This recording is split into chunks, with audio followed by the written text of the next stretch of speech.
क्या आप प्रदोष का व्रत करते हो? आइए आपको प्रदोष के व्रत की कथा सुनाने जा रही हूँ। आप सभी को मेरा नमस्कार, जय श्री राम। प्रदोष व्रत को त्रयोदशी व्रत भी कहा जाता है। विधि विधान सहित त्रयोदशी व्रत करने वाले को सूर्योदय उदय से प्रथम ही ब्रह्म मुहूर्त में उठकर नित्य कर्म से निवृत्त होकर शंकर भगवान का स्मरण करना चाहिए।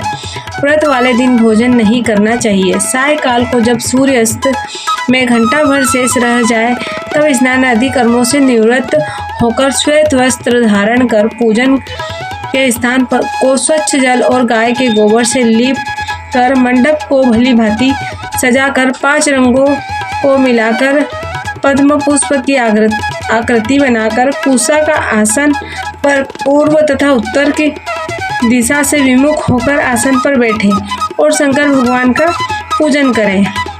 ओम नमः शिवाय इस मंत्र को पढ़कर जल चढ़ाएं और ऋतुफल अर्पण करें।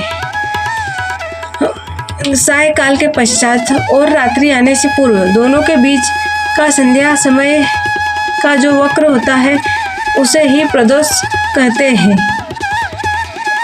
त्रयोदशी के दिन जो वार पड़ता है उसी वार का त्रयोदशी प्रदोष व्रत करना चाहिए तथा उसी दिन की कथा पढ़नी व सुननी चाहिए। आज मैं आप सभी को बुध त्रयोदशी व्रत की कथा सुनाने जा रही हूँ। बुध का मतलब बुधवार की त्रयोदशी। नंबर 1, इस व्रत में दिन में केवल एक बार भोजन करना चाहिए।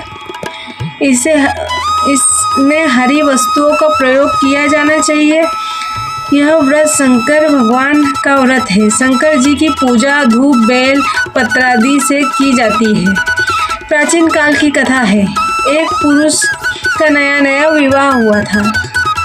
वह बोने के बाद दूसरी बार पत्नी को लिवाने के लिए अपनी ससुराल पहुंचा और उसने अपनी सास से कहा कि बुधवार के दिन ही पत्नी को लेकर अपने नगर जाएगा। उस पुरुष के सास ससुर ने सालियों ने उसको समझाया कि बुधवार को पत्नी को विदा कराकर ले जाना शुभ नहीं होता है, लेकिन वह पुरुष अपनी जिद से टस से मस नहीं हुआ। विवश होकर सास ससुर को अपने जमाता और पुत्री को भारी मन से विदा करना पड़ा। पति पत्नी बैलगाड़ी में चले जा रहे थे। एक नगर के बाहर निकलते ही पत्नी को प्यास लगी। पति लोटा लेकर पानी लेने नीचे गया। पानी लेकर जब वह लौटा तो उसके क्रोध और आश्चर्य की सीमा न रही, क्योंकि पत्नी किसी अन्य पुरुष के लाए लोटे में से पानी पीकर हंसकर बतला रही थी।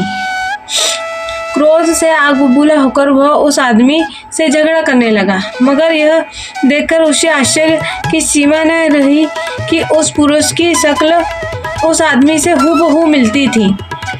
हम शक्ल आदमियों को झगड़ते हुए जब काफ़ी देर हो गई तो वहाँ आने जाने वाले की भीड़ एकत्र हो गई। सिपाही भी आ गया।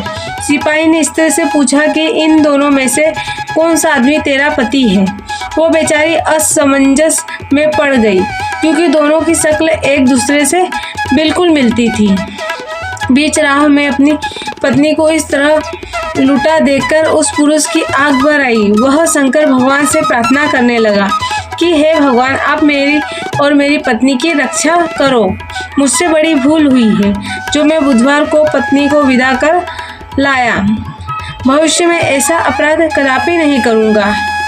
उसकी वह प्रार्थना जैसे ही पूरी हुई कि दूसरा पुरुष अंतर ध्यान हो गया और वो पुरुष सकुशल अपनी पत्नी के साथ अपने घर पहुंचा। उस दिन के बाद पति पत्नी का नियम पूर्वक बुधवार प्रदोष व्रत रखने लगे। अगर आपको मेरी यह प्रदोष की बुधवार की कथा अच्छी लगे तो मेरे चैनल को लाइक करें, सब्सक्राइब करें और शेयर करें और कमेंट में ओम नमः शिवाय जरूर लिखें। धन्यवाद।